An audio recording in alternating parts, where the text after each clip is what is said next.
Assalamualaikum warahmatullahi wabarakatuh. Hamdan wa syukran lillah wassalatu wassalamu ala rasulillah wa ala alihi wa sahbihi wa mawalah. Ashhadu an la ilaha illallah wahdahu la syarika lah wa ashhadu anna Muhammadan abduhu wa rasuluh alladzi man la nabiyya ba'dah. Allahumma shalli wa sallim ala hadan nabiyil karim sayyidina wa maulana Muhammadin wa ala alihi wa sahbihi ajma'in wa ba'd. Qala Allah ta'ala fi kitabihil karim. أعوذ بالله من الشيطان الرجيم بسم الله الرحمن الرحيم وما آتاكم الرسول فخذوه وما نهاكم عنه فانتهوا قال رسول الله صلى الله عليه وسلم Man kharaja min baitihi fi talabil ilmi fahuwa fi sabilillahi hatta yarji. Rasul bersabda, siapa keluar dari rumahnya untuk mendapatkan ilmu, orang itu adalah orang yang berjihad fi sabilillah sampai dia kembali ke rumahnya. Semoga kita semua mendapatkan pahala jihad hari ini. Bapak-bapak, saudara-saudara yang mulia, kita bersyukur pada Allah dan jangan lupa selalu dan selalulah mengucapkan salawat kepada baginda Rasulullah sallallahu alaihi wasallam. Sebab orang yang paling banyak salawat nanti orang yang paling beruntung di hari kiamat. Bicara tentang khilafiyah dan bid'ah, ini adalah bicara masalah yang sangat populer akhir-akhir ini. Sebab kadang-kadang karena jauhnya kita dari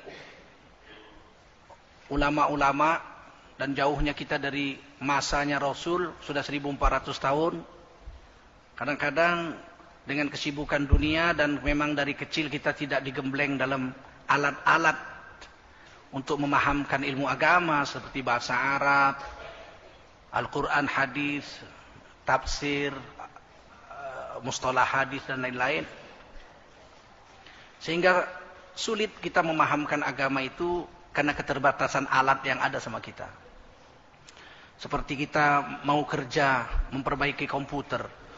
Kalau kita nggak punya alat, obeng nggak ada, apa-apa nggak ada, bagaimana kita mau kerja gitu?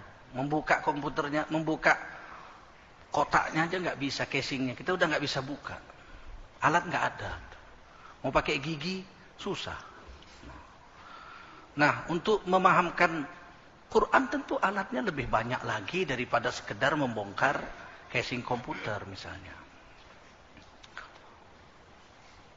Khilafiyah, asal kata khilaf, khilaf itu berbeda pendapat. Dan ulama sudah menggaris bahwa berbeda pendapat itu yang boleh adalah orang alim. Misalnya sahabat Nabi Ubay bin Ka'ab dengan Abu Musa al-Ash'ari itu berbeda pendapat. Beda pendapat mereka disebut khilaf, khilafiyah. Karena dua-duanya alim, dua-duanya hafiz Quran. Atau perbedaan pendapat antara Abdullah bin Mas'ud radhiyallahu anhu dengan Abdullah bin Abbas radhiyallahu anhu. Itu berbeda pendapat mereka, itu namanya khilaf. Karena sama-sama alim. Atau perbedaan pendapat antara Sayyidina Ali dengan Sayyidina Muawiyah radhiyallahu anhu. Ini khilaf. Tapi kalau berbeda pendapat antara Tengku Zulkarnain dengan Ustadz Yusuf Mansur, itu bukan khilafiyah namanya. Itu salah satu salah. Atau dua-duanya salah. Khilaf adalah perbedaan pendapat yang didasarkan pada dalil-dalil yang kuat antara kedua orang yang berkhilaf itu. Seperti Imam Syafi'i dengan Imam Hambali berbeda pendapat. Itu khilaf. Karena Imam Syafi'i hafal 600.000 hadis, hafal Quran sejak umur 7 tahun, Imam Hambali hafal Quran sejak umur 9 tahun dan hafal 1 juta hadis. Sama-sama mahir bahasa Arab, yang satu guru, yang satu murid lagi. Guru sama murid beda pendapat, khilaf. Khilafnya itu dalilnya sama, hadisnya sama, pahamnya beda. Kenapa paham beda? Karena hadis bahasa. Hadis itu bahasa. Betul. Hadis itu bilughati. nabihi. Hadis itu dengan bahasa nabinya tentu. Karena ucapan nabinya. Setuju? Kalau bahasa pasti dipahamkan dengan ilmu bahasa. Kalau bahasa Arab namanya nahu, sorob, mantik, balaghah dan sebagainya. Kalau bahasa Inggris ya grammar, structure, semantics, lexical dan macam-macam. Saya kasih contoh satu perbedaan yang disebut khilafiyah antara Imam Syafi'i dengan Imam Hambali. Hadisnya bunyinya begini. La sholata li jaril masjid illa fil masjid. Ini hadis sahih.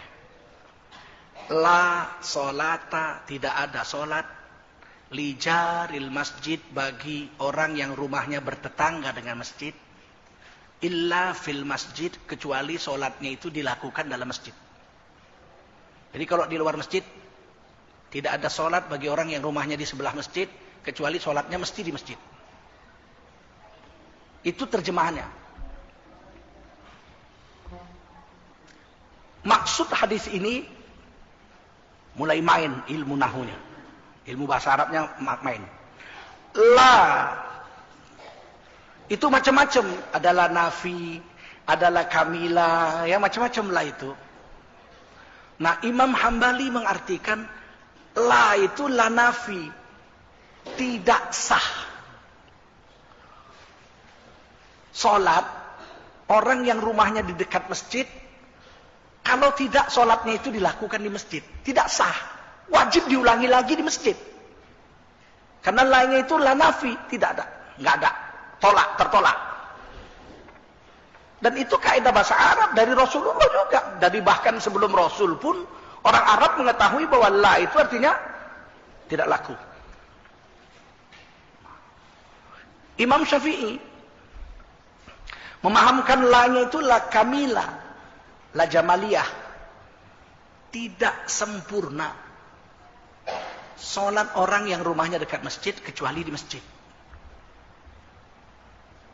Sama, mengartikannya sama, pakai ilmu nahu yang sama, cuman hukumnya beda. Yang satu bilang nggak sah, ulangi.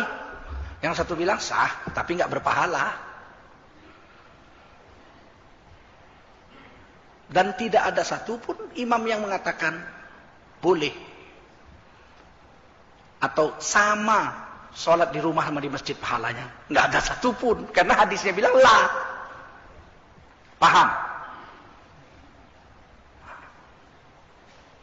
Tiba-tiba kita yang nggak ngerti apa-apa, nggak ngerti tentang khilafiyah, kita bicara khilafiyah,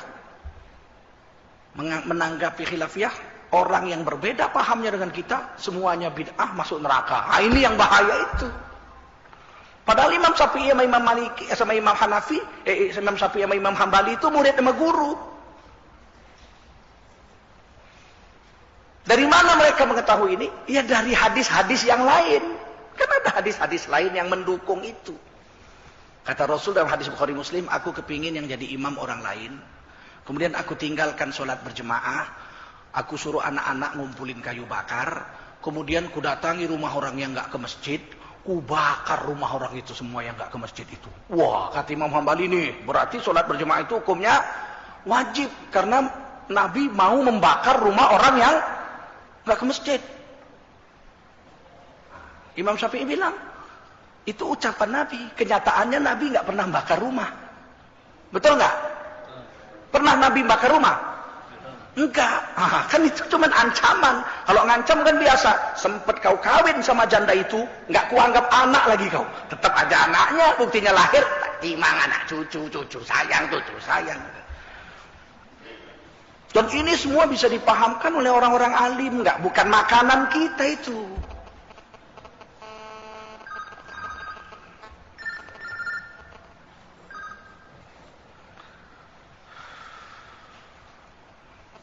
Nah, inilah bapak-bapak, saudara-saudara yang dikatakan tentang khilaf itu. Jangan pernah mengatakan saya dengan anda khilafiyah. Jangan. Nah, macam kunut subuh. Persoalan kunut itu seluruh ulama sepakat itu khilaf. Kenapa khilaf? Karena beda pendapat dengan dalil-dalil yang kuat antara 4 imam. Kunut, Empat-empatnya imam itu Hanafi, Maliki, Syafi'i, Hambali sepakat bahwa kunut itu ada.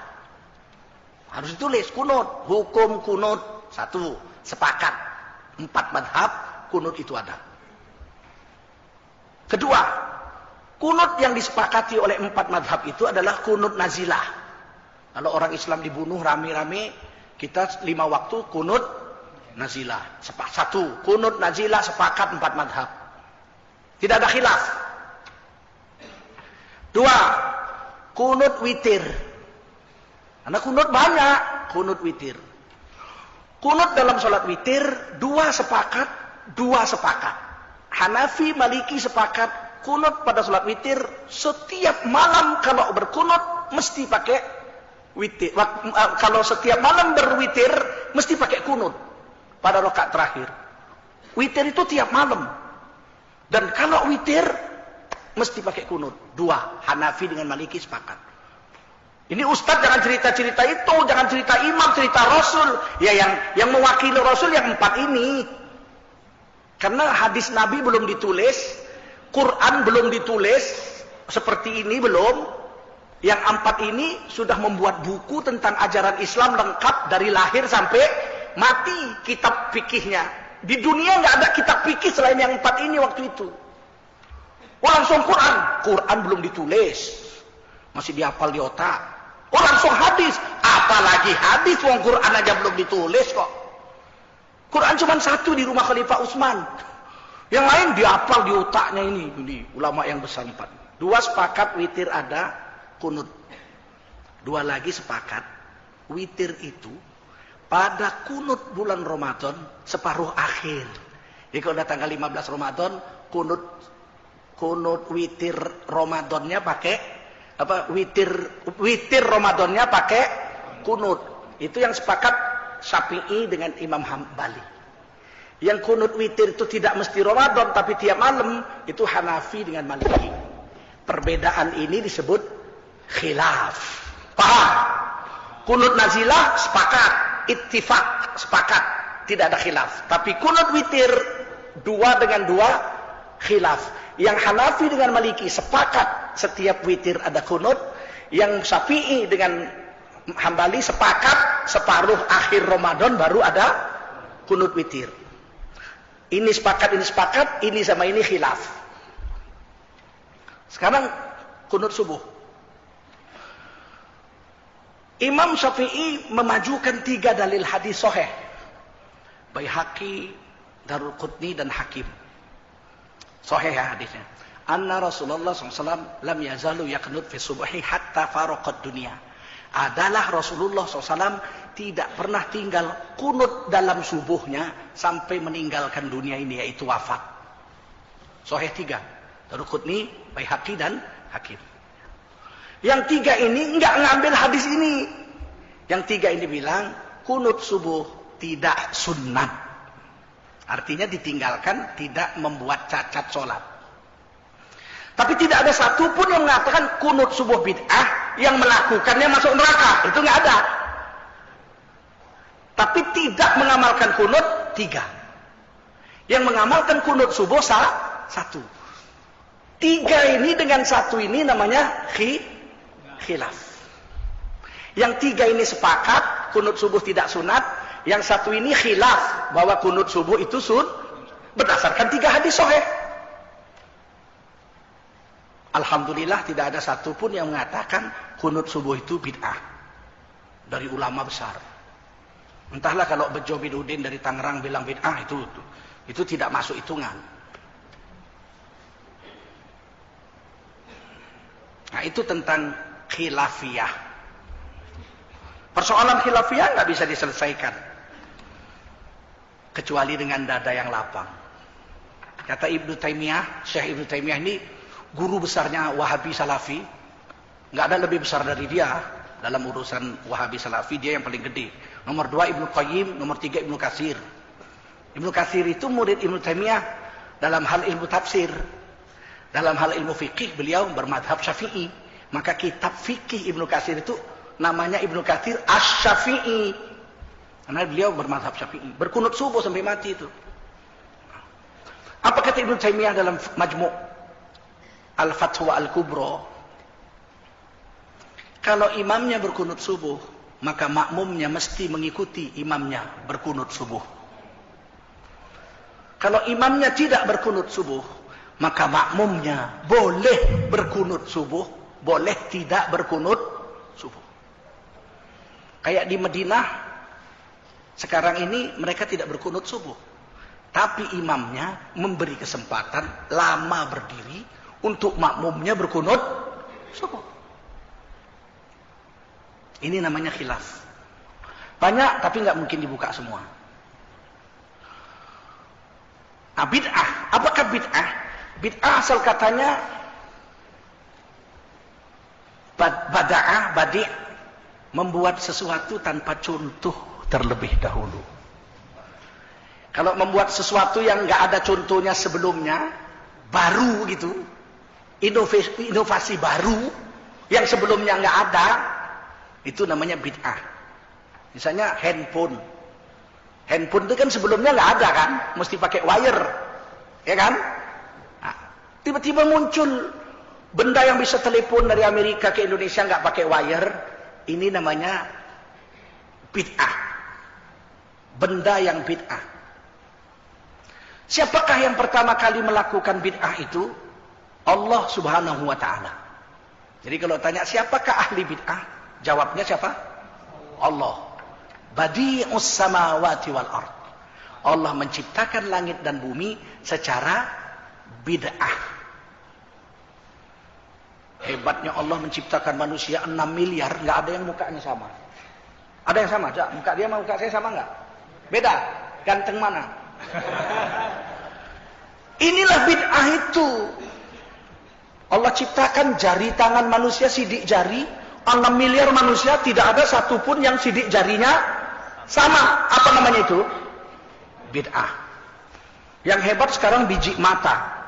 Difoto, cepret, ternyata 6 miliar manusia, nggak ada yang biji matanya serupa. Apa namanya itu?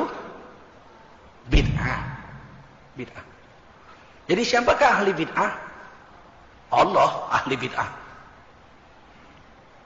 Manusia? Ada, tapi pakai kriteria. Bid'ah dalam pengertian bahasa sesuatu yang baru tanpa contoh. Itu secara bahasa, secara lughah. Secara syariat, syar'i, bid'ah adalah membuat amalan ibadah mahdhah yang baru, yang sebelumnya nggak ada contoh dari Nabi atau sahabat. Sahabat harus ikut. Bukan Nabi saja, sahabat. Kenapa? Karena sunnah Nabi 3. Sunnah Nabi berapa? 3. Perkataan Nabi, itu tentu Nabi. Perbuatan Nabi, itu tentu Nabi. Diamnya Nabi, perbuatan siapa? Perbuatan siapa? Perbuatan sahabat. Sahabat adu jangkrik, Nabi bilang jangan, haram. Kamu nanti di akhirat diadu juga kayak jangkrik itu. Haram. Diamnya Nabi, nengok sahabat makan daging dop, kadal padang pasir. Nabi diam aja. Dikasih Nabi sepiring. Saya nggak biasa makan. Nggak biasa, nggak. Dia habisin sama sahabat. Nabi diam aja. Berarti dop boleh apa nggak? Boleh. Perbuatan siapa? Sahabat. Kenapa dibiarin Nabi? Karena halal. Kalau haram, pasti dilarang. Jadi takrir itu 3. Perbuatan sahabat atau perkataan sahabat, Nabi diem. Berarti betul. Jadi nggak boleh membicarakan sunnah kalau nggak sahabat diikutkan. Kalau dia cuma saya mau ikut Nabi saja, berarti dia cuma pakai 2. Perbuatan Nabi dan perkataan. Apalagi kalau dia bilang, saya hanya mau melakukan amal yang Nabi buat. Kalau Nabi nggak pernah buat, saya nggak mau buat. Berarti dia hanya mengamalkan 1/3 sunnah. Perbuatan Nabi saja. Sebab ada satu perbuatan sunnah yang Nabi nggak pernah buat, tapi Nabi nyuruh. Nabi nyuruh. Kata Nabi, puasa yang terbaik adalah puasa Nabi Daud. Puasanya berselang-seling hari. Nabi pernah nggak puasa Nabi Daud? Oh, sampai wafat nggak pernah. Yang mengamalkannya Abdullah bin Amr bin As radhiyallahu anhuma. Sahabat yang lain pun enggak. Apakah puasa Nabi Daud itu sunnah Rasul? Iya, karena Nabi mengatakan puasa terbaik adalah puasa Nabi Daud. Apakah puasa Nabi Daud sunnah? Iya, sunnah karena Nabi bicara. Apakah sunnah puasa Nabi Daud itu dilakukan oleh Nabi? Tidak. Siapa yang melakukannya? Sahabat. Sahabat di sunnah.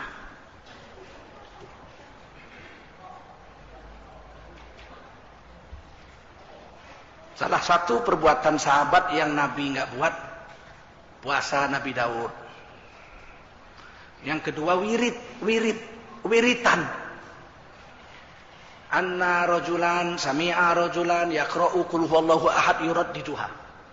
Ada seorang sahabat mendengar sahabat lain baca qul huwallah, diulang-ulang, diwirid-wiridkan. Qul huwallahu ahad, Allahu samad, lam yalid walam yulad walam yakul lahu kufuwan ahad. Bismillahirrahmanirrahim. Qul huwallahu ahad, Allahu samad, sampai dari habis sampai subuh. Berapa ribu kali itu. Wa innahu yataqalluha. Sahabat ini anggap enteng, anggap remeh dengan perbuatan kawannya itu. Satu malam kulhu tok aja kayak nggak ada amalan lain. Quran 114 surat kok yang dibaca kulhu tok aja, remeh. Wa innahu yataqalluha, dianggap remeh. Falamma asbaha, ketika selesai sholat subuh, jaa ilan nabi, sahabat yang anggap remeh ini mendatangi Nabi. Fadzakara dzalika lahu, diadukanlah perbuatan sahabat yang mewirid-wiridkan kulhu itu. Ya Rasul, tadi malam si anu baca kulhu wirid-wiritan dari habis isya sampai subuh. Nabi nggak buat, Nabi nggak pernah wirid kulhu, Nabi nggak pernah nyuruh wirid kulhu, bid'ah. Baru ini, amalan baru, bid'ah ini. Diaduin sama sahabat, diaduin supaya sahabat ini yang melakukan wirid kulhu dimarahi sama Rasul atau dilarang. Faqala Rasulullah SAW, Nabi menjawab, walladzi nafsi biyadihi, demi Allah yang menguasai nyawaku, innaha la ta'dilu thulutsal Qur'an. Sesungguhnya satu kulhu yang dibaca oleh kawanmu tadi malam itu sederajat pahalanya dengan sepertiga Al-Qur'an. Lah kalau satu malam 1000 kali berapa kali khatam Quran? Enggak Nabi bilang, "Wih, la talah, bid'ah dolalah, finnar." Enggak ada dibilang Nabi gitu. Itu hadis Bukhari ya, di dalam kitab Riyadhus Shalihin itu. Boleh dibaca dalam kitab Sarohnya Dalilul Falihin 4 jilid. Itu Imam Qastolani dikatakan di situ bagaimana, siapa namanya pun ada. Abu Musa al-Asy'ari, sahabat yang membaca kulhu itu namanya si ini, ada semua jelas. Ya, kitab Riyadhus Shalihin itu cuma 2 jilid, boleh beli, letakkan di pustaka kita. Udah ada terjemahannya, baca. Makanya sekarang ada orang wiritan, kalau di Medan wiritan kulhu biasa itu. Kulhu Allah 1000 kali biasa, kulhu Allah 100 kali biasa. Tiap malam Jumat yasinan, yasin diulang-ulang seumur hidup setiap malam Jumat, namanya wirid itu. Wirid itu artinya yurad diduha, diulang-ulang. Wirid itu artinya ngulang-ulang. Datang dia enggak, wirid itu bahasa Inggris, artinya kami baca. Loh, kapan pula sahabat ngerti bahasa Inggris? Ini bukan James Bond. Wirid ini bahasa Arab. Ah, ini tentang bid'ah ini. Kenapa sekarang ada pendapat mengatakan bid'ah hanya satu, semua masuk neraka? Sekarang sudah enggak.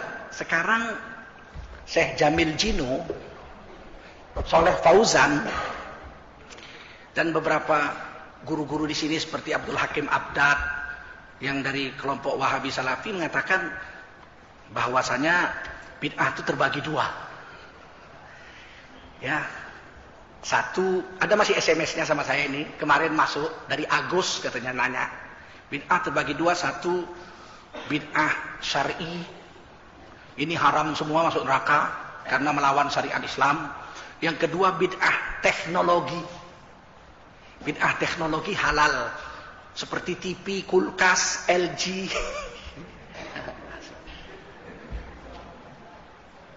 Saya jawab begini. Itu berdasarkan hadis riwayat siapa? Bid'ah syar'i masuk neraka, bid'ah teknologi boleh. Itu hadis riwayat siapa? Imam Muslim, Bukhari, atau Daruqutni?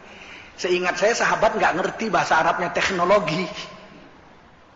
Dia nggak jawab sampai sekarang tuh. Dari mana dia tahu bid'ah terbagi dua? Syar'i dan teknologi. Hadisnya mana? Imam Syafi'i dalam hadis Daruqutni mengatakan bid'ah dibagi dua. Yang satu bid'ah mahmudah. Yang kedua bid'ah mazmumah.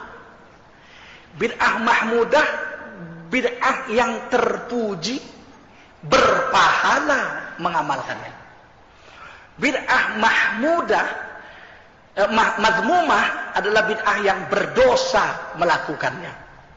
Apakah bid'ah mahmudah yang tidak melanggar garis dasar ajaran Islam? Misalnya, zaman Nabi Al-Quran ini kan ditulis, tapi kan sederhana, nggak ada barisnya, nggak ada titiknya. Jadi nggak ada a, i, u, nggak ada an, in, un, nggak ada itu. To sama zo sama-sama nggak punya titik. Fa sama qaf sama-sama nggak punya titik. Yang hajab nun, ta, ba sama sa serupa saja, orang nggak ada titiknya, gitu aja. Ha, jim sama kha sama aja, gitu, nggak ada titiknya. Bisa bacanya nggak kira-kira? Saya simpen di Quran ini. Ini masih ada Qurannya di sini. Quran zaman Sayyidina Utsman. Saya yakin satu ruangan ini nggak ada yang bisa baca sebaris saja, nggak bisa. Ada, saya simpen. Sayang sekali, yang harusnya bisa diambil dengan laptop harusnya. Tapi sekali lagi insya Allah saya akan bawa pakai laptop ya, kalau laptopnya bagus. Nah, udah bagus. Nah, ambil surah Al-Hasyr ayat 7. Al-Hasyr ayat 7. Nah, itu bid'ah mahmudah kata Imam Syafi'i.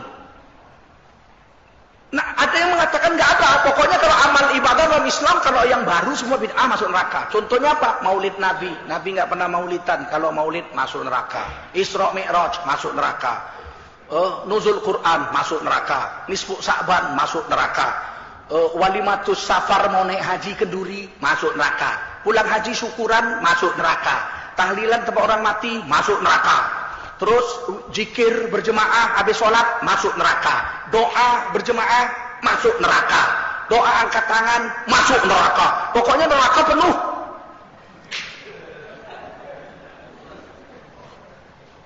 Terus yang masuk surga apa? Jadi amal Islam tinggal apa? Ya tinggal sholat 5 waktu, tambah sholat ba'diyah qobliyah, tambah sholat witir, tambah sholat tahajud. Sholat tasbih masuk neraka. Sholat tobat masuk neraka.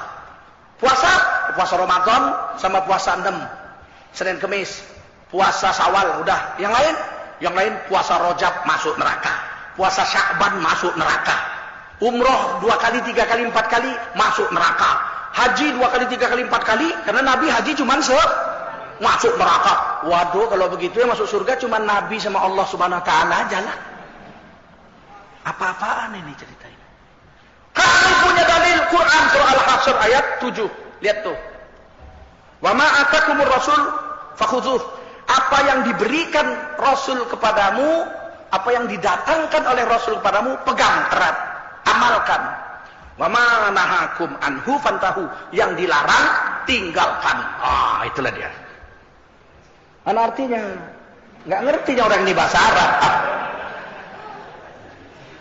Nah, itu.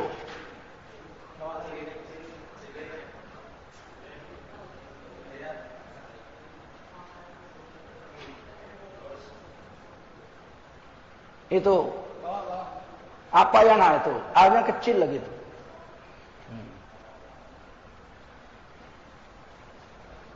Dari mulai situ, ya, sampai hukumannya. Ya, tebelin, gedein.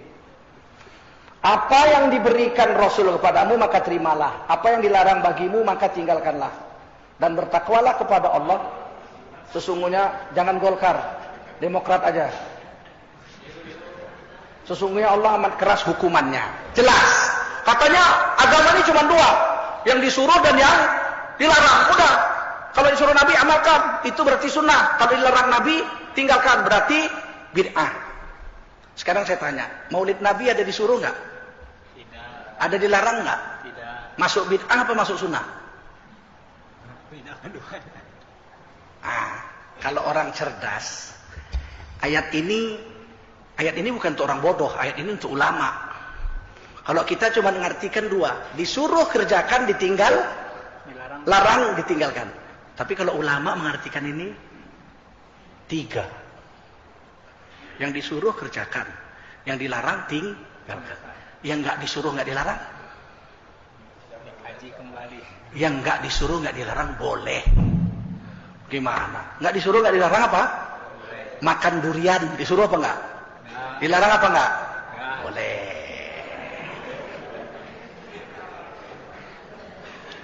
Zikir la ilaha illallah 1000 kali tiap hari disuruh nggak?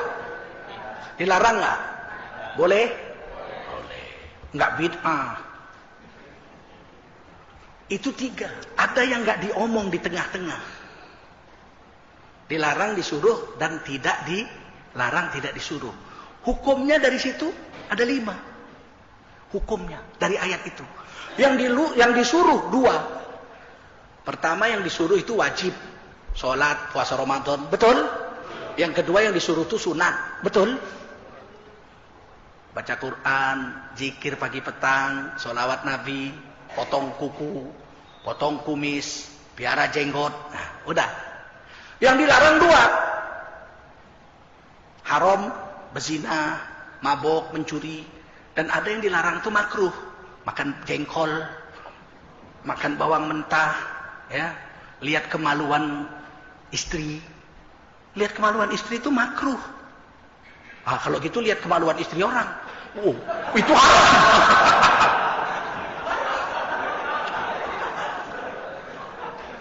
Udah 4 ya? Udah 4 kan? Yang dilarang 2, yang disuruh 2. Satu lagi. Tidak dilarang, tidak disuruh. Namanya mubah. Ayat itu memberi penjelasan kepada ulama ada 5 hukum. Kok tiba-tiba dia bilang sunnah atau bid'ah? Kau pilih mana? Saya pilih tengah-tengah. PKI. Wah, kok enak banget. Ayat ini banyak. Oke. Salah satunya yang diperintahkan Allah, tetapi kalau dikerjakan berpahala, yang ditinggalkan atau dibuat bid'ah baru tidak masuk neraka adalah surah Haji, surah Al-Hajj. Al-Hajj ayat 37, ayat 27.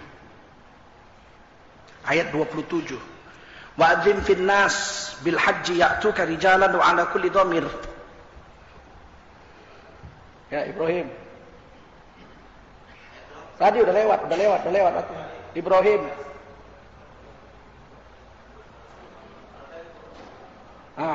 Ayat 27. Cepat. Cup. Cekek. Bukan. Al-Hajj kok Ibrahim. Al-Hajj kok Ibrahim. Al-Hajj itu surah 22 ayat 27. Dan serulah manusia mengerjakan haji, niscaya mereka akan datang kepadamu dengan berjalan kaki dan naik onta kurus. Saya tanya sekarang, naik haji kendaraannya apa yang dibolehkan dalam Quran? Jalan kaki naik onta. Jalan kaki dan naik onta. Coba, ayo seberangi Selat Malaka naik onta. Kurus lagi. Ada yang naik haji naik onta kurus nyebrang Selat Malaka ada? Tapi naik haji cuma boleh 2 kendaraan. Betul nggak? Siapa yang bilang? Allah. Quran yang bilang. Betul. Nah, kalau kita naik kapal terbang, bid'ah apa enggak? Bid'ah. Masuk neraka? Batukmu. Jelas kan? Naik haji itu Quran yang bilang itu, cuma naik Kaki atau naik onta gemuk aja nggak boleh. Ayo apa nggak sialan itu? Ini membuktikan bahwa tidak semua bid'ah itu dolalah. Membuat Quran bertitik, berbaris, 30 juz, dicetak lagi pakai percetakan, tintanya tinta Cina, gak masuk neraka. Nabi buta huruf, Quran main hafal semua, kita belajar Iqra. Belajar Iqra. Kapan Nabi nyuruh? Belajarlah kamu baca Quran pakai metode Iqra. Baba, kok namanya kok. Bata, tata, bata, kok merek sepatu kok. Ini pun bid'ah, tapi apakah bid'ah ini masuk neraka? Oh, itu tidak ibadah itu, Pak. Bukan ibadah itu. Emang iya belajar Quran bukan ibadah? Belajar baca Quran ibadah apa enggak? Ibadah. Naik haji ibadah apa enggak? Ibadah. Khutbah Jumat. Nabi mengatakan khutbah Jumat itu bahasa Arab. Sahabat imam yang 4 mengatakan tidak sah khutbah Jumat tidak pakai bahasa Arab. Enggak sah. Tidak sah. Oleh karena itulah maka seluruh dunia khutbahnya itu pakai bahasa Arab. Hanafi, Maliki itu tidak ada toleransi. Dari awal sampai habis Arab semua. Barakallahu, ngerti nggak ngerti, mampuslah kau. Sepakat dua. Yang dua lagi Syafi'i dengan Hambali mengatakan yang wajib bahasa Arab rukun-rukunnya saja. Alhamdulillah bahasa Arab. Segala puji bagi Allah. Nggak boleh bahasa Jawa. Baru salawat Nabi, Allahumma sholli ala Sayyidina Muhammad, itu nggak boleh bahasa Sunda. Baru membaca Quran satu ayat, itu nggak boleh pakai bahasa Cina. Nggak boleh. Lalu yang keempat, mendoakan kaum muslimin wal muslimat. 4 ini rukun. Nah sekarang saya tanya, di LG ini khutbah pakai bahasa apa? Campur. Bahasa Arab sama bahasa Indonesia. Bahasa Indonesia. Bid'ah apa enggak? Bid'ah. Masuk neraka apa enggak? Kalau masuk neraka, marilah kita ramai-ramai masuk neraka. Nah inilah sekedar dulu, saya pikir sudah 5:30 tentang bid'ah dan khilafiyah itu. Ya, jangan bicara ini bid'ah ini khilaf kalau kita enggak ahlinya. Nanti akhirnya semua bid'ah. Yang lucu Radio Roja memperingati Nabi lahir bid'ah, memperingati Nabi wafat bid'ah, memperingati orang tua kita wafat setahun, 2 tahun, 3 tahun masuk neraka bid'ah, dolalah. Giliran Nasiruddin Albani kemarin diperingati wafatnya Syekh Nasiruddin Albani di Radio Roja. Loh, giliran Albani bagaimana? Oh ini lain, ini khusus. Boleh. Kalau gini agama keriting lah kita. Keriting. Nggak cikrak lagi agama ini. Begitulah kira-kira. Silakan yang mau berdiskusi. Terima kasih. Demikian telah kita sama-sama simak bersama. Kemudian Ustaz, ini ada titipan pertanyaan pada saya pertama kali. Saya berdosa kalau tidak sampaikan walaupun sudah diterangkan. Dalam hadis Irbad bin Sariyah disebutkan Rasulullah memberi nasihat agar kita bertakwa pada Allah Subhanahu wa taala dan taat pada pemimpin walau seorang budak. Barang siapa masih hidup bakal menyaksikan banyak perselisihan, maka peganglah sunnahku dan sunnah khulafaur rasyidin yang lurus. Gigitlah dengan gerahammu, jauhilah olehmu perkara baru dalam agama, karena semua bid'ah itu sesat. Hadis riwayat Abu Daud dan Mizi dalam Arba'in Nawawi. Pertanyaannya, lantas adakah bid'ah hasanah dan sayyi'ah? Adakah dalil sahihnya? Tadi yang Ustaz terangkan mahmudah dan mazmumah. Ini hasanah dan sayyi'ah. Iya, kalau yang mahmudah pasti hasanah. Kalau yang dipuji oleh Allah dan Rasulnya pasti itu bagus, betul. Kalau yang dicela mazmumah, yang dicela oleh Allah dan Rasulnya pasti sayyi'at, pasti berdosa, pasti enggak bagus. Adakah dalilnya? Ada hadisnya. Man sanna sunnatan hasanatan falahu ajru mithlu ujuri man tabi'ahu la yanqusu dzalika min ujurihim syai'an. Hadis sahih Muslim. Barang siapa mencontohkan satu perbuatan yang bagus dan ditiru oleh banyak orang, maka seluruh pahala orang yang meniru kebaikan itu akan diberikan pahalanya sama yang mencontohkan pertama.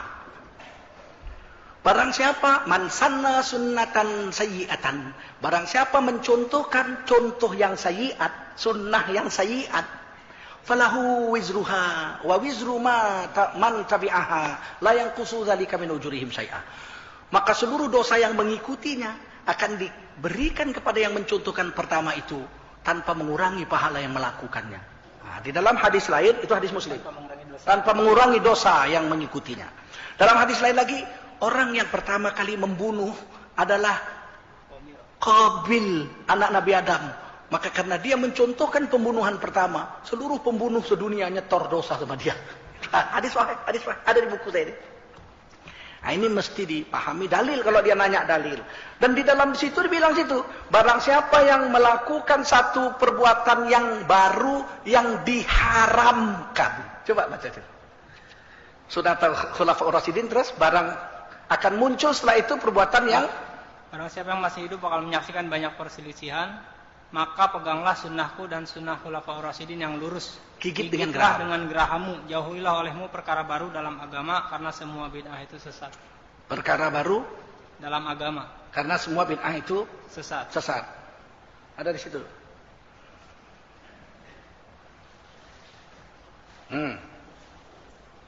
Sudah. Kemudian dalil yang dikatakan sunnah Khulafaur Rasyidin. Umar bin Khattab membuat sholat tarawih 20. Betul? Tambah 3 witir, betul? Ya. Kalau begitu, tarawih 20 rakaat itu bid'ah atau sunnah? Bid'ah. Sunnah, dibuat oleh Khulafaur Rasyidin. Dibuat oleh Khulafaur Rasyidin. Jadi, kok inti tetap bertahan dengan 8, tambah 3, 11. Gigitlah dengan gerahammu. Yang membuat azan Jumat 2 kali adalah Sayyidina Utsman. Itu azan 2 kali sunnah apa bid'ah? Sunnah. Sunnah bid'ah hasanah atau sunnah sayyi'at? Hasanah. Gigit dengan gerahammu. Kenapa di LG azannya sekali? Menghemat waktu, Ustaz. Menghemat waktu, tapi membuang sunnah. Ayo. Paham? Ternyata habis sholat masih ada waktu tidur-tidur. Lebih penting tidur daripada dengar azan. Padahal kata Rasul, barang siapa mendengar azan, mengulangi azan itu dan membaca doa Allahumma rabb hadhihi da'wati tammah habis azan, halat lahu syafaati yaumal qiyamah. Orang itu wajib kuberi syafaat di hari kiamat. Doa itu hilang satu. Hilang kesempatan satu mendapat syafaat Nabi di hari kiamat yang wajib untuk kita. Gara-gara kepingin tidur. Gara-gara lebih pandai dari Khulafaur Rasyidin. Innalillahi wa inna ilaihi raji'un. Terus, yang lain. Maaf Ustaz, ada titipan satu lagi.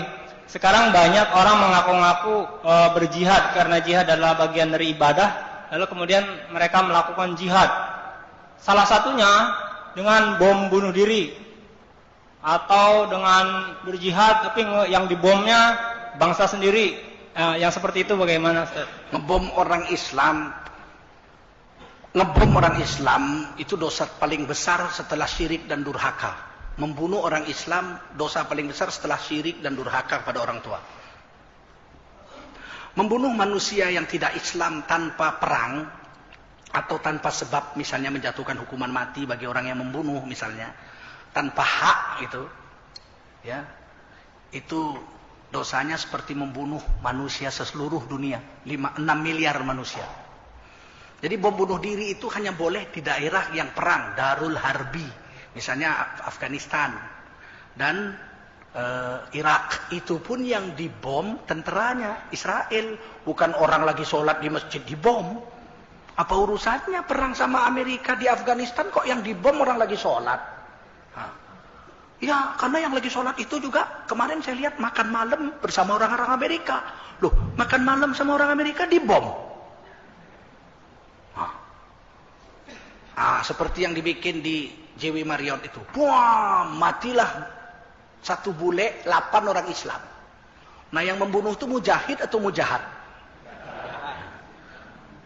Jahat. Tapi kenapa mereka merasa tidak menyesal membunuh itu, seperti Amrozi, Imam Samudra bunuh di Bali 200 orang, ternyata yang paling banyak mati adalah orang Islam.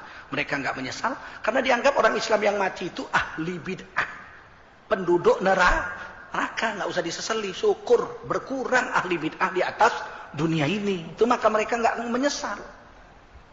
Makanya kalian kalau kalian anggap kami ini semua ahli bid'ah, besok kalian kalau Tengku Zulkarnain mati, itu yang musuh sama saya senang tuh, alhamdulillah. Bukan innalillahi itu. Berkurang satu ahli bid'ah.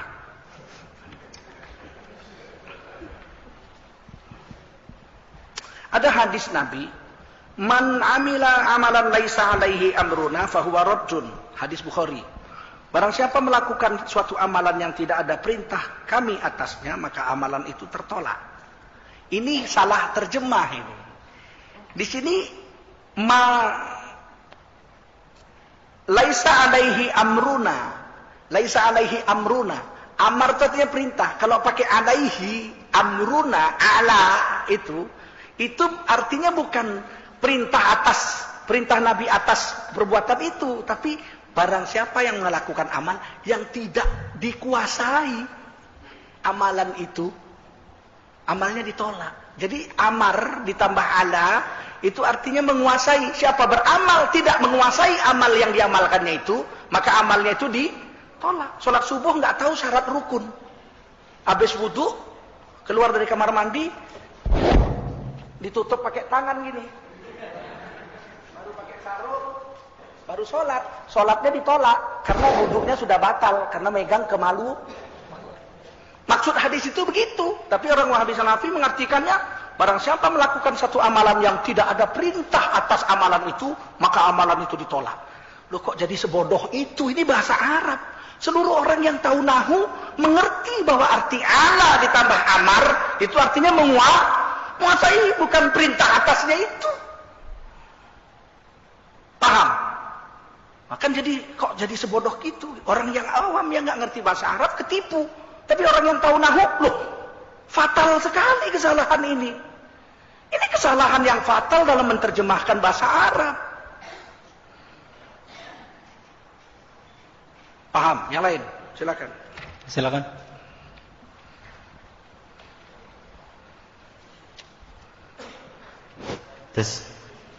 Assalamualaikum Ustaz.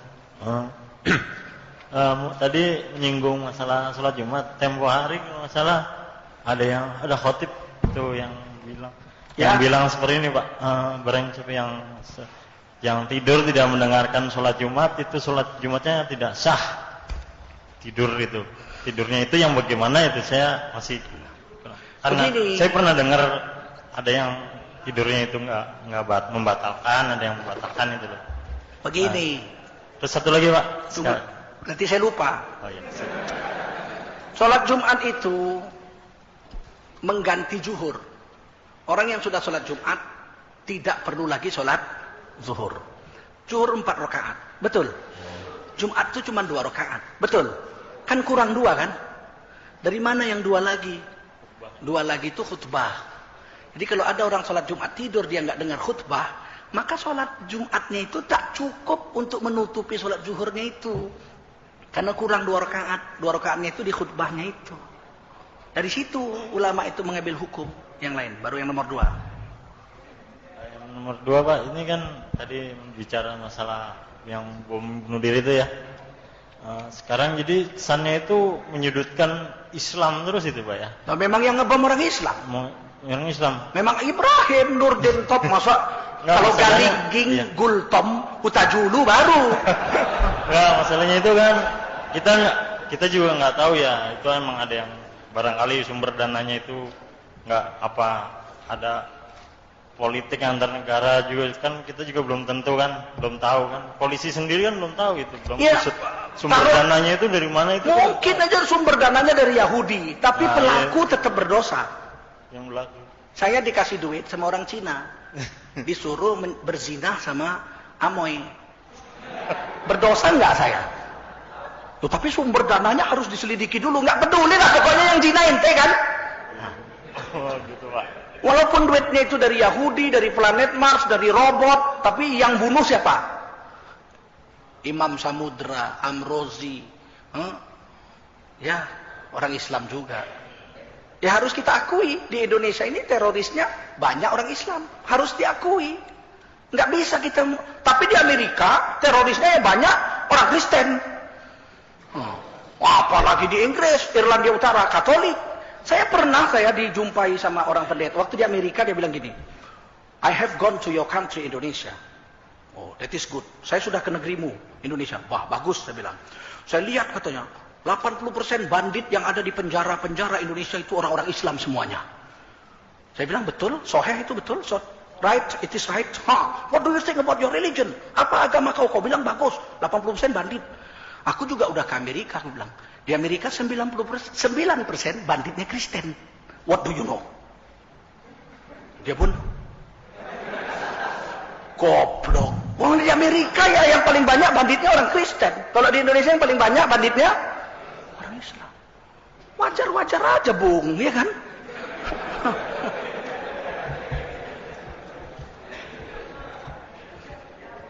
Yang lain, Pak Anton, silakan Pak Anton.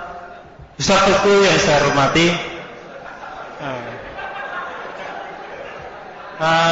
mau menanggapi yang tadi man ngamilan amalan laisa alaihi amruna wa huwa radun. Itu ada di Arba'in Nawawi. Nah, itu sarahnya kebanyakan itu mengartikan perkara. Nah, kalau boleh tahu dari ulama siapa atau buku mana yang mengartikan itu menguasai. Terus kedua, masalah kullu bid'atin dolalah wa dolalatin finnar.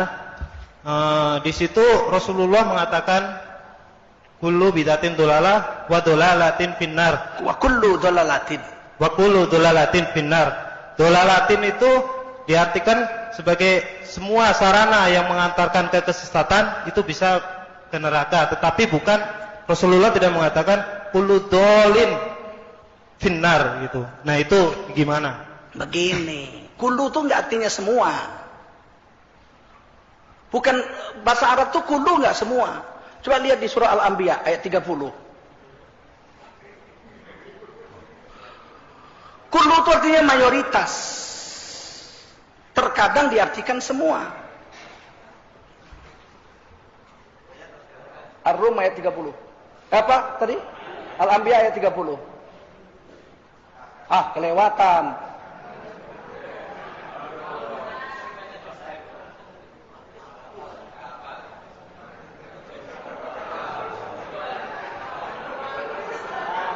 Nah, itu dia tuh. Tadi udah lewat. 21 ya. Ayat 30.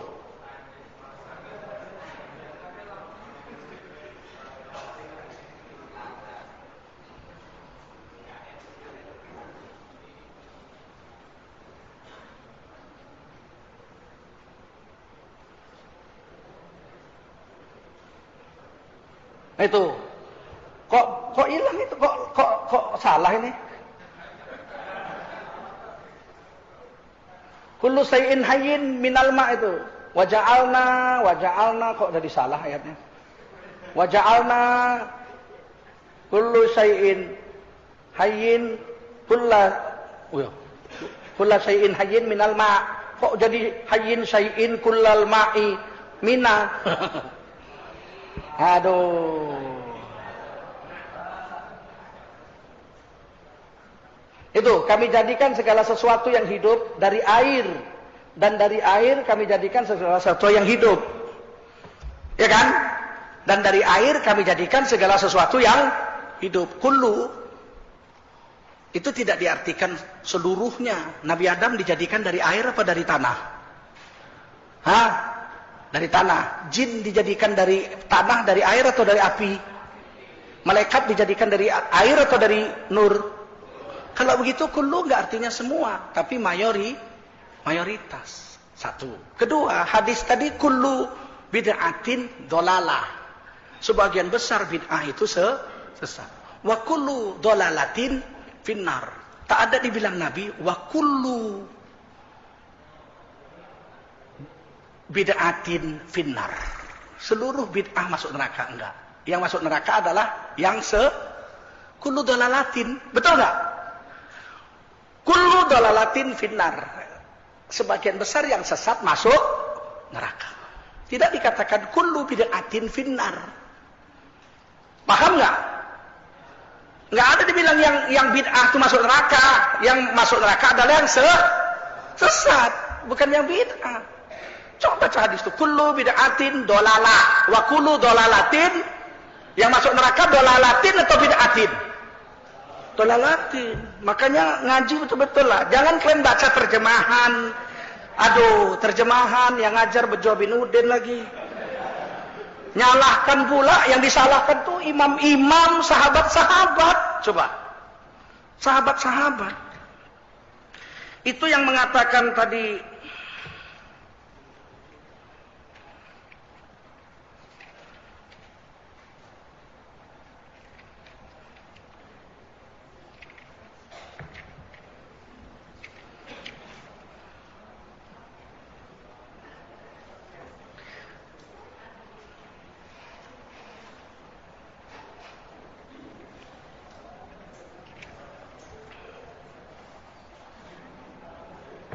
itu hadisnya riwayat Imam Bukhari yang mengatakan man amila amalan laisa alaihi amruna, itu yang mengatakan adalah hadis Bukhari.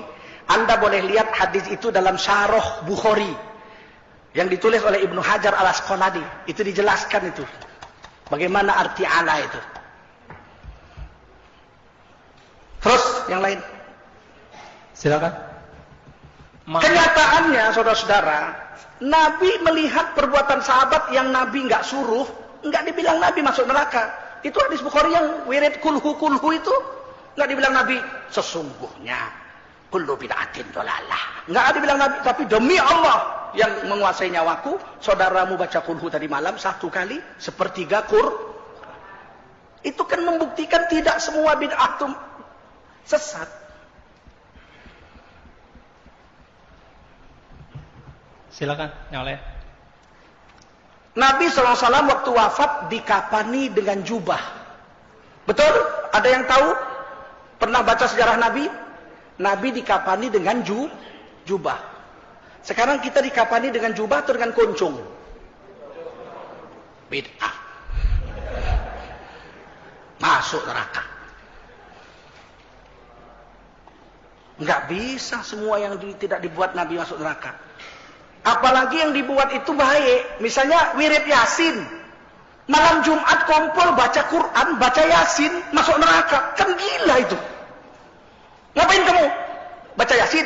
Tidak ada hadisnya. Sesungguhnya, kata Abdullah Qiyam, sesungguhnya hadis tentang Yasin itu semuanya dhaif dan palsu. Saya bilang, enggak. Ada yang hasan, ada yang sahih. Apa itu?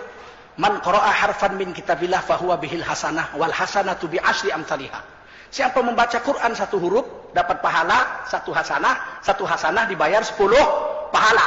Nah itu hadis Tirmizi hasan. Oh itu kan baca Quran Pak, bukan baca Yasin. Loh. Emang Yasin itu lagu Cicarowo? Bagaimana cara orang ini memahamkan hadis coba? Kecuali malam Jumat kumpul nyanyi tak gendong kemana-mana, nah, itu lain. Yang lucunya yang nyanyi tak gendong kemana-mana nggak masuk neraka karena tidak bid'ah. Yang baca Yasin bid'ah masuk. Wah ini nerakanya lebih ngeri lagi nih. Kalau gitu lebih baik kita malam Jumat kumpul nyanyi-nyanyi tak gendong daripada wirid ya Yasin. Ayo yang lain. Maaf Ustadz, pertanyaan saya nggak ada kaitannya dengan tema hari ini.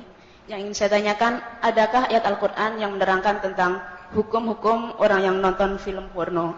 Guru ngaji saya bilang, untuk cowok katanya hukumnya sama dengan memperkosa gadis yang ada di film itu. Kemudian untuk yang istrinya hukumnya gimana? Terima kasih. Di Quran sih nggak ada dibilang siapa nonton film porno, nggak ada. Tapi ada di Quran, wahai wanita yang beriman, wahai laki-laki yang beriman, tundukkanlah matamu.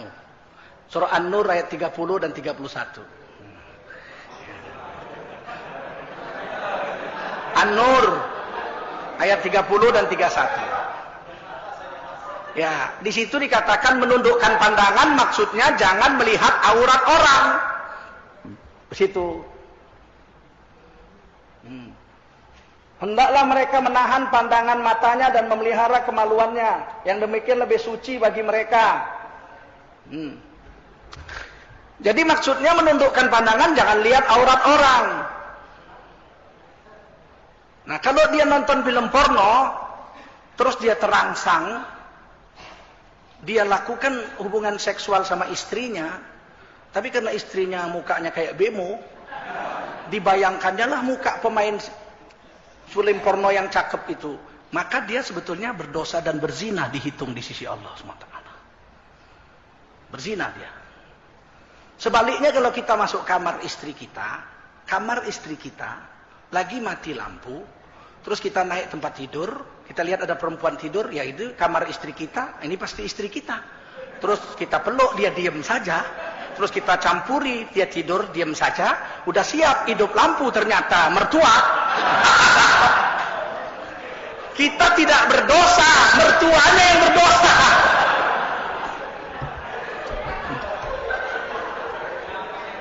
Udah. Gitu ya.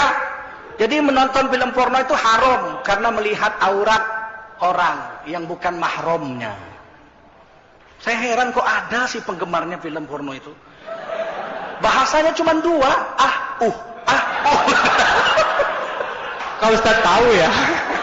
Yang lain? Ada yang lain? Silakan Pak. Ustaz, yang berangkat haji kan udah pasti divaksin meningitis untuk yang tahun sekarang. MUI bagaimana fatwanya? Saya terakhir belum dengar lagi. Haram. Bagi yang naik haji pertama, darurat. Berlaku hukum darurat karena dua yang wajib ketemu. Yang wajib dengan haram kalau ketemu dalam satu saat, maka yang haram didulukan, yang wajib yang haram digugurkan. Jadi boleh suntik meningitis bagi yang haji pertama. Tapi haji kedua atau yang umroh tidak boleh, tetap haram hukumnya. Karena haji pertama itu wajib, sedangkan haji kedua sunat. Orang yang haji kedua disuntik meningitis haram, berdosa. Orang yang umroh disuntik meningitis haram, karena umroh tidak wajib. Itu keputusan MUI sudah keluar. Tapi tahun depan pemerintah Republik Indonesia berjanji akan membuatkan meningitis yang halal. Masalahnya begini, saya nggak yakin juga. Sebab meningitis yang haram itu harganya 180.000 sekali suntik. Paling-paling itu vaksin harganya sekali suntik 10.000. Berarti pemerintah oknumnya itu untung 187.000 per suntik dari 210.000 orang. Berapa nolnya itu nggak tahu, hitung sendiri aja. Saya nggak yakin. Yang kedua yang saya sesali, Saudi Arabia tetap ngotot mengeluarkan wajib disuntik meningitis. Walaupun sudah jelas kita panggil kemari dan kita sudah buktikan, dan Glaxo sudah ngaku bahwa meningitis dari babi. Sekarang coba kalikan 150.000 saja kali 6 juta jemaah haji. Berapa pemerintah Saudi dapat duit dari Glaxo ini? 9 miliar. Yang lain? Habis satu lagi terakhir. Silakan. Terakhir.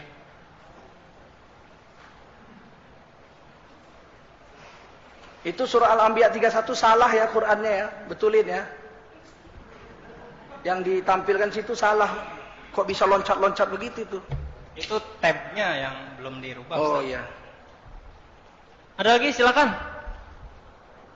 Masih ada waktu 5 menit. Ya silakan Pak Anton sudah, saya kira Pak Abu aja dulu ya. Silakan Pak Abu. Ya.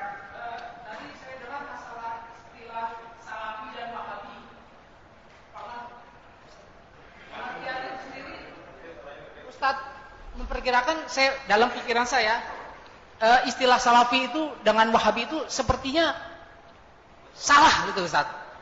Padahal dalam ceramah Ustaz yang terdahulu, salafi itu ulama-ulama terdahulu gitu Ustaz. Salaf. Ulama-ulama terdahulu, ulama salaf. Kalau salafi, satu aliran yang mengaku mengikut ulama dulu dan mengikut sahabat.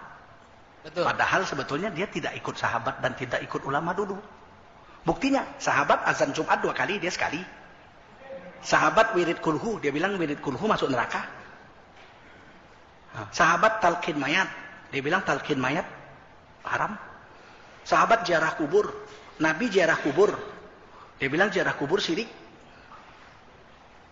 Sahabat bikin kuburan Nabi, Abu Bakar dan Umar di Masjid Nabawi. Dia bilang masjid yang ada kuburannya syirik, sholat di situ. Apakah salafi itu pengikut sahabat dan ulama salaf? Jawabnya tidak. Mereka mengikut ajaran Muhammad bin Abdul Wahab di abad ke-18, 19 di Saudi Arabia. Yang di Indonesia Tuanku Imam Bonjol dan kawan-kawan. Jelas Pak Bu ya? Alhamdulillah. Ikhwan fillah rahimakumullah. Kami kira cukup untuk diskusinya. Semoga apa yang kita dapat hari ini, sore hari ini, bisa menambah motivasi dan ilmu kita untuk semakin bagus dan istiqomah dalam beribadah. Demikian, mari kita sama-sama tutup taklim kita pada sore hari ini dengan membaca Alhamdulillahirabbil alamin dan doa kafaratul majlis. Subhanakallahumma wa bihamdika asyhadu an la ilaha illa anta astaghfiruka wa atubu ilaik. Wal 'afwu minkum. Wassalamualaikum warahmatullahi wabarakatuh.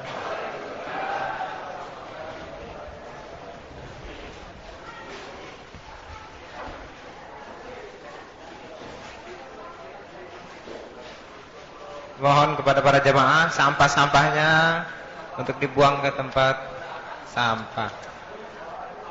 Sekali lagi kepada jamaah, mohon snack-snacknya yang sudah habis untuk dibuang ke tempat sampah masing-masing.